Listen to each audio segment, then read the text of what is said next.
of, guess what? Moments with Maxine. And yes, I am your host, Maxine.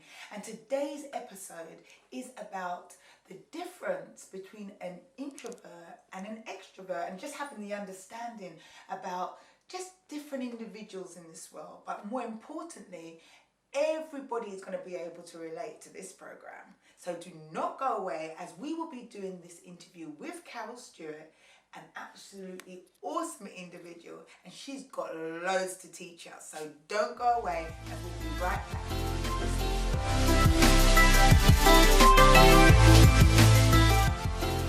Welcome back to Moments with Maxine.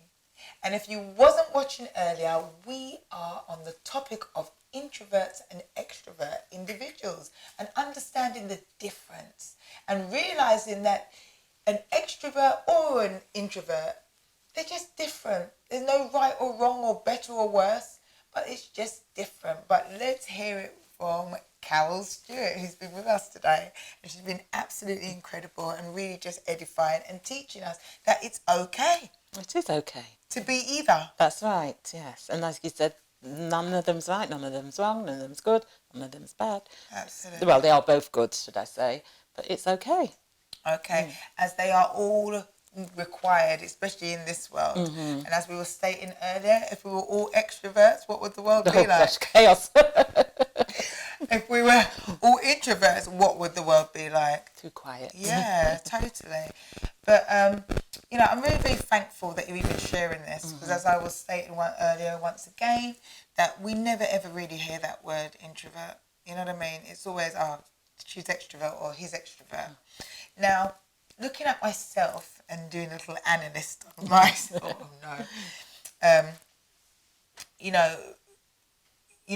you've met me a couple of times now, and it's a case of, just from your, I don't know what the right word is, analyzation, what's the right word, but just from, how you see things, what would Maxine be classed as?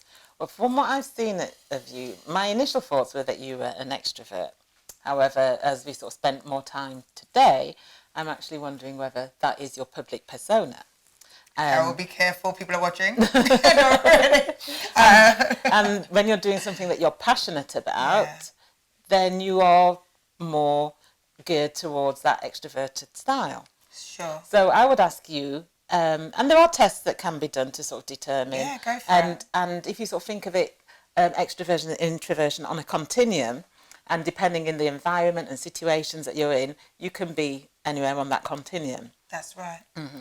So how do you like to draw your energy? Are you sort of energized by being around lots of people, or do you prefer to have those moments on your own where you can go inwards? Okay. Now, obviously, I'm going to be very truthful. Mm-hmm. But I am probably somebody that draws a lot of energy from other individuals. Mm-hmm. But at the same time, it needs to be people that I am comfortable with. I wouldn't just draw any, you know what I mean, from anybody, but or walk in a room and think like, that. But I do like, how can I put this? I like people that are just open and honest and true. Mm-hmm. That's me. I like truth. I like openness. Yeah. Yeah. But I would probably say that I draw on others when it comes to,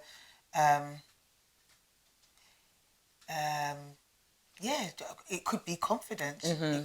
That could be the right word. Yeah. Uh-huh. And when you're in the sort of like large social environments, do you like to work the room and speak to as many people as possible, or would you rather have fewer conversations but which are more deeper, meaningful? Meanings.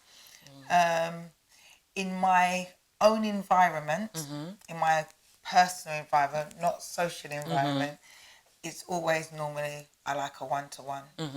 If I'm people that know me personally, they'll know that if you have me as a friend, you've got me as a friend for life. Yeah. You know what I mean? You are one of these people that, I like intimate relationships. I'm not too good with the frivolity, you know what I mean? Like that. So you don't really do a lot of the small talk. No. If you've got me for life, and I'm, Because in large social environments, say like networking environments, introverts tend to prefer to have more, say, less conversations with one or two people, or fewer people, but go more deeper and meaningful. Extroverts tend to like to maybe work the room and speak to as many people as possible. And that can be generalising in a bit, because people are different in different types of environments. But from my experience and people that I've worked with, that's what I've seen. Yeah, and it probably makes more sense, because as I'm saying, like in a social environment, you're right, I would flitter just around, talk to him, but you make sure that I would try and have the experience with as much people as possible. That's the truth. Now, in my personal life, I probably have a main core that I would share stuff with, which are very deep. And as I said, people that know me, people that are close to me, they know that, wow, they would think that they're my only friend that I have, because you give them that time. Okay, so where do I stand in this now? Where do I stand in this? Is this an extrovert or an introvert? Or it could be you could be on the cusp. Yeah, you could be. It could be a bit of both. You could be on the cusp. Yeah, and like I said, it's not a definitive, because we all have situations where we're more extroverted than others. We have situations where we're more introverted than others, and we'd sort of like to introspect, sort of draw inwards. But it's all about how we draw that energy and how we like to recharge. Right. So, speaking with you and what I'm getting from you as well, as a extrovert on the cusp person, sorry, but as an extrovert on the cusp person, if you like, would you there is a word for that. It's ambivert. Ambivert. You see, look at this. So now we've got introvert, extrovert, ambivert. Okay, and ambivert is basically you flutter, if you like. A bit from season to season, depending on where you're at. Okay, now, would you say that for an extrovert or ambivert person, that they could probably do is spending a little bit more time on the introvert side in regards to reflecting and that type of thing? What would you say? Yes, I think that extroverts would benefit from that bit of reflection, because that self-reflection is very good for increasing self-awareness. So yes, I would say, if an extroverted person doesn't make time for that self-reflection, then I would recommend that they do. Okay, and how is this done, just to help individuals? How is this done? Because some people, you hear many times, we just use flippant things like let it go and do this and do that. But, how do you actually do this? How do you get into a place where you can, gather your thoughts, if you like? There's different ways that some people... Or some recommended ways of doing it, not, Journaling is a great way. Just sort of writing about your thoughts, your experiences, your feelings, and just examining why you did certain things, what made you make that choice, what made you make that decision, what was going on for you at the time. Okay. Journaling is a great way of self-reflecting. Okay, so just writing out your feelings. Your thoughts, your feelings, your experiences, and questioning them and challenging why you've responded to certain situations, what's going on for you. Okay. Now, would an extrovert person take that on? How would in everyday life an extrovert person do that, what you're asking? Or are you saying that a lot of the time they don't get a chance to do it? Some do, but it's about making that time. And I think everybody needs to have that self-reflection time. So introverts, extroverts, ambiverts. Yeah. I think everybody needs to have that self-reflection time, because sometimes in life, it's like we're on a treadmill and we're just going constantly on the go. We don't stop until we crash. Yeah. And so having that regular self-reflection will help you to increase your self-awareness, and you can be more mindful about what's going on for you and why you're reacting in certain ways. And if things are amiss or you're stressed, just examine what's going on. Okay. I'm going to take this all on board, Carol. This is really, really good. This is good. All right. The other thing I just wanted to find out from you as an individual, like you say that you're an introvert individual, for yourself and understanding who you are today, has it been a case that you've kind of built up yourself to this place where do you still class yourself as an introvert person, or have you got to a place where you kind of on the cusp of an extrovert or ambivert, would you say? Or is it something that you're just one or the other, or can you kind of build up to be moulding into the two? Do you know what I mean? Yeah. Yeah. How does Yeah, you know, I mean, I'm an introvert, and I'm introvert and proud. And okay. Some people may think that I'm not. So I was at a networking event earlier this year, and this woman, when I told a woman that I was introvert, she goes, "Oh, you don't look like an introvert." So what is an introvert meant to look like? And that sort of highlights the misconceptions that there are around introverts. So for me, I have my moments where I like to be, and particularly like if in large social environments, I'm not the sort of person that will walk around the room speaking to everybody. I would rather have one or two conversations which are more deeper and meaningful. You won't catch me working the room as such. Sure. Mm-hmm. So I am an introvert, and I think it's that self-acceptance and recognising that it's okay, and there's nothing wrong with it. Yeah.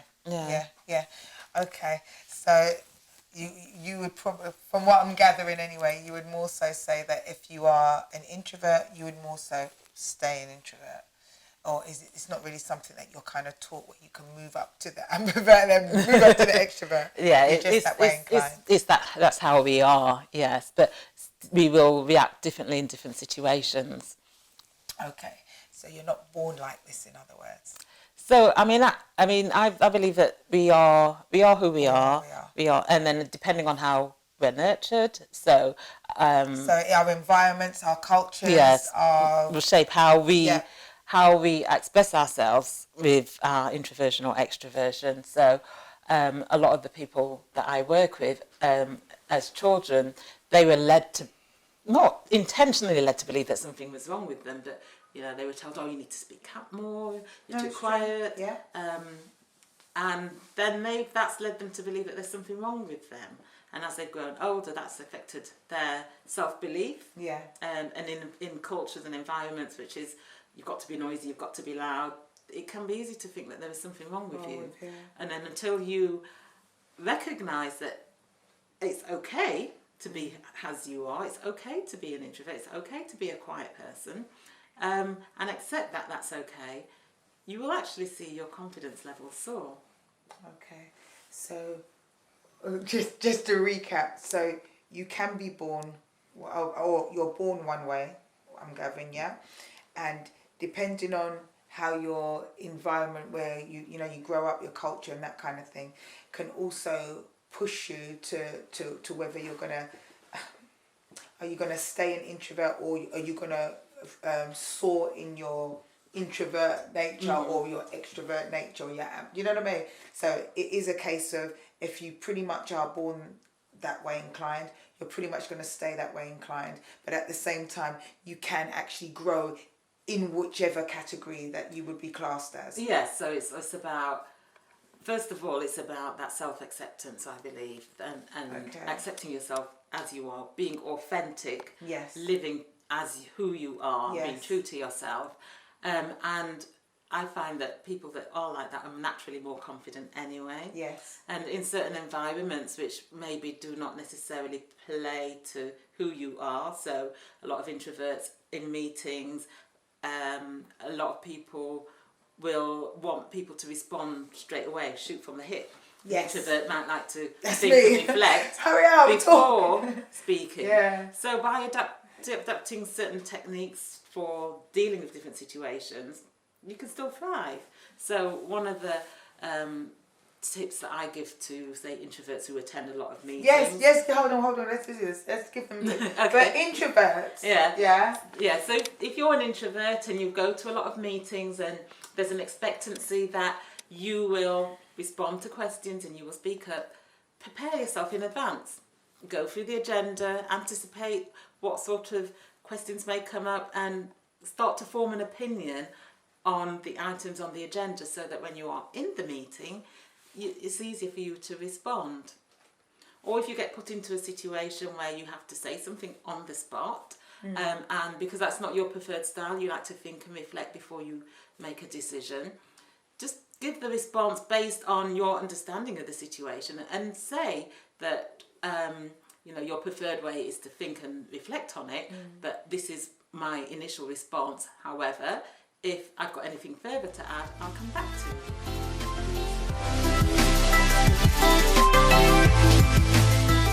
So for the extrovert, what I would suggest is that rather than always shooting from the hip, sometimes it might be good to just pause and think and then speak.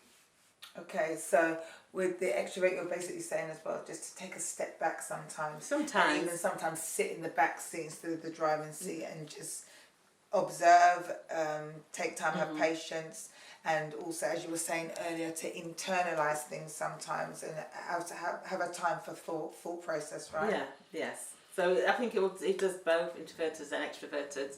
It does them both good to have moments where they do step out of their comfort zones and in environments where they may be challenged to respond and be prepared. Okay. Beautiful. Hello and welcome back to Moments with Maxine. And if you wasn't tuned in earlier, today's episode is about the difference between an introvert and an extrovert. And we are doing that here today with a young lady called Carol Stewart, who we have today. So thank you for coming, Carol. Thank you for having me on the show, Maxine. You know, Carol, honestly, it's such a privilege having you here, and we are going to absolutely learn loads from Carol. And the truth is, I genuinely didn't even know that there's such a thing more so as an introvert or extrovert. I know you kind of have somebody that's, an extrovert, but we don't use that introvert word very often. Is that a truth? That is, yes, and I believe that the Western culture is very much geared towards extroversion, and it's often he or she who shouts the loudest is the one that gets heard. Okay, and that's the truth. Now, just for, individuals that are watching, I mean, what is a person that is introvert? And, we'll do the difference between the two, but what is the difference between an introvert and an extrovert? It's all to do with the way that we draw our energy. And how we recharge. So an introvert will draw their energy internally, reflecting internally. And that experiences inside kind of thing? Yeah. Whereas an extrovert, it's the external. So they draw their energy from external stimulation, things that are environments, people. Whereas an introvert, it's that introspection. Okay. Mm-hmm. Now, is there a problem, if you like, for an extrovert to be drawing from other people to kind of, just get through this life, basically? You know what I mean? Because this is something that it affects you every single day. But is there, a problem doing it that way? Or is it better to do it introvert? Or is it just how the system works for the two different individuals? It's how it works for the individuals. So an extrovert person will be very much about being around people, that stimulus from that external environment, whereas an introvert would like to have that internal retrospection, draw their energy from within. Gosh, I'm listening to this and I'm saying to myself, which one's better? Which is the better? But there isn't a better. It's like apples and pears. They're both nice, tasty fruits, but they're different. Wow. Okay. Now, in life in general, obviously it would be quite boring if we were all the same anyway. But would you say that there's a kind of like a different role for an introvert person to play than an extrovert when it comes to everyday life, whether it's a job role, whether it's, you might be in a play or something, and there, some people are technicians and the other ones are kind of the actresses. Where would you more so find an extrovert person, for instance? Would you say just through your experience? Yeah, through my experience. Then I mean, there are certain roles which are probably may tend to find you get more introverts than extroverts, but so things like accountancy, a lot of introverts, a lot of the women that I've worked with who've sort of been introverted have been in the finance field, so accountants, lawyers, they tend to be introverts. Yes. Interesting. Yeah. Okay. But there's a lot of misconceptions about what introversion is. Some a lot of the misconceptions are that people think that an introverted person lacks confidence, that they're shy, they don't like public speaking, but you get extroverts that are shy or lack confidence as well. Yeah. So there are a lot of misconceptions about what introversion is. And I definitely agree with you on that, because you know, a lot of individuals that, you're right, that come across as extroverts, they are quite shy and that way inclined. Although when they're in an environment where there's lots of people, they can put on that front, if you like, and then behind closed doors, like, you know, they can shrink almost back into who they are. Have you had that experience? And yeah, sometimes where with an extrovert person that's maybe lacking confidence, that comes out in them maybe speaking more. So they will talk 10 to the dozen because they're lacking that confidence, and that is their way of dealing with a situation. Whereas you may find where with an introvert that lacks confidence, they maybe retreat more. Okay. Wow. Okay, I'm gonna get to me a little bit later on. Wow, because I'm gonna take some of this and you know, and analyze it myself, because it's quite very interesting. Now, the other thing I mean, what brought this to your attention? You know, you're a mother, you're a wife. You know, there's so much things that you've done over you know, over time, but you know, and obviously you're at a place where you're a mature woman. And you have obviously been studying and learning and studying individuals and the rest of it. But what brought you to this place to say that you're even going to, you know, because, I mean, we're going to, first of all, actually, if we can just let people know that, what job are you doing at the moment and why? Yeah, what job are you doing at the moment? So they've got better understanding how you even got into this. Okay, so I'm a coach. I do executive career business coaching, leadership coaching, working mainly with women, and in particular introverted women. And how I got to this stage, I'm an introvert myself, and as a child I lacked confidence, and I used to think that by being quiet that was a lack of confidence. But as I grew older, as many of us do in general, it's true, because I was a quiet person, you wouldn't see me sort of jumping around on the tables, that sort of thing. And as I grew older and started to do work on my self-development, particularly when I became a single mum. And I began to realise I was actually quite a confident person. I was doing things that some of my, what I would call confident friends wouldn't do. Right. Come on. Yeah. And I realised that it was because I was a quiet person, but I was confident. I was quiet but confident. And once I accepted, well, that's okay, my confidence levels actually soared. And then once I started getting into coaching, and I did a master's in coaching psychology, and I became very interested in the work of Carl Jung. He's, I call the daddy of the extroversion introversion. Ooh, okay. And I was really interested in that. And then as I started coaching, I started realising that a lot of the women that came to me for coaching were introverts as well. So then I started writing articles about some of the challenges that introverted women face in the workplace and introverts in general. And I got inundated with people sharing their experience and their issues and the challenges that they had. And so that's what's led me to where I am now, to specialising in working with introverted leaders. Okay, I mean, that's some pretty deep stuff. Okay, so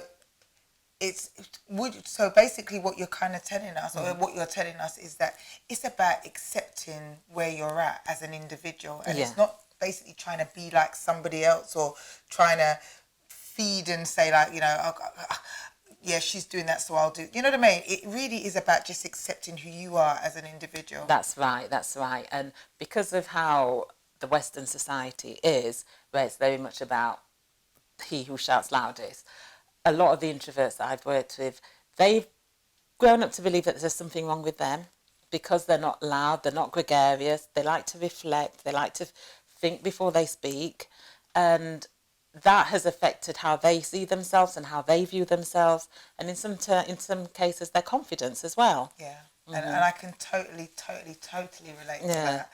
As I've got two sons, and one is definitely an introvert and one is definitely an extrovert. And you're right, because I probably am constantly, and I take this on board, if I'm honest with you, Carol, because I am constantly like, you know, liven up, line up. Yeah. And I am. I'm saying to myself, it almost comes across as though he's a lot more older than he is, because he genuinely does take his time to analyse things. Yeah. You ask him a question, he'll sit and then he'll speak. Yeah. Now, is this something that you can relate to for an introvert person to actually do? That sometimes they can take time before they even just answer straight away, that they take time to answer. Yes, so introverts tend to like to think and reflect and then give a carefully considered response, and extroverts tend to speak first. It's really annoying. It's really annoying, because either you just want somebody to just give their answer. Because as far as I'm concerned, if I ask you a question and you don't answer it straight away, as far as I'm concerned, you're conjuring up something to give me. So, you know what I mean? Yeah. So, okay. So, But sometimes the best decisions are not always the ones that are given straight away. okay. Because, so using the example of your son, so when he's thinking and he's reflecting and then he responds, I would bet, if I was a betting person, Sure. that he gives a carefully considered response. He is. Yes. He does. And that it's a good response. Yeah. And if I'm honest, between the two of them, Yeah. he's probably comes across as he's quite a sensitive individual. And that's probably, you know, what I do love about him. You know, they've got different qualities. Yeah. And he is quite a heartfelt individual. Yeah, and I think we need the both to have that balance, because imagine if everybody was loud and gregarious, what would it be like? It'd be crazy. Yeah. Anyway. Yeah. And likewise, if everybody was quiet and reserved, yeah. It could potentially come across as pretty boring. Come across, not that it would be, but you know what I mean? Because everybody's quite chilled out. But anyway. So you do need that balance. Okay, just one more question before we continue. You know, you have a company called Abounding Solutions, which is, you know, soaring, you know, is social media. I've actually been, you know, seeing you there and thinking, wow, okay, very good, Carol. Now, this is basically relating and helping out different companies, corporate companies and things like that. Tell us a little bit more about the company, what you are, or what you basically do in Abounding Solutions. Okay, so there's two parts to what I do. So the one is working with individuals and coaching them for whether it's performance, to achieve higher performance, whether it's promotion, helping them to bring out the best in themselves. Okay. And then there's the other aspect of what I do is working with organisations that have got large numbers of women. Sure. And they've got women's networks, and working with the women to develop themselves and to develop their career, working on their career development, leadership development and personal development as well. Lovely. So providing workshops, training, that sort of thing, to enable them to go for promotions, and so that organisations can get more women into senior management roles. Wow. Okay. And as you are working in a corporate environment and dealing with, you know, the whole introvert, I mean, what benefits are there as a company learning about, you know what I mean, introverts? What's the benefits for a company? So for companies, it's having that awareness that there may be some unconscious bias going on there, where introverts may be being treated less favourably because there is this misconception of what introverts are, or there is this expectation that it's the extroverts are the ones that are the best, that get on, that because they're loud and because they get heard. Yeah. But so it's about having that recognition and that awareness that introverts make great leaders too. They make great leaders. Carol, thank you so much. I really wanted to have another chat with you after this as well. But in the meantime, you know, thank you for watching Moments with Maxine. And if you want more information in regards to what Carol Stewart does, or you might want to hire her for your organisation or hire her for an individual consultation, by all means, contact Moments with Maxine and we'll make sure your details get to her ASAP. But remember, you are watching Moments with Maxine. Until next time, see you there. Bye-bye.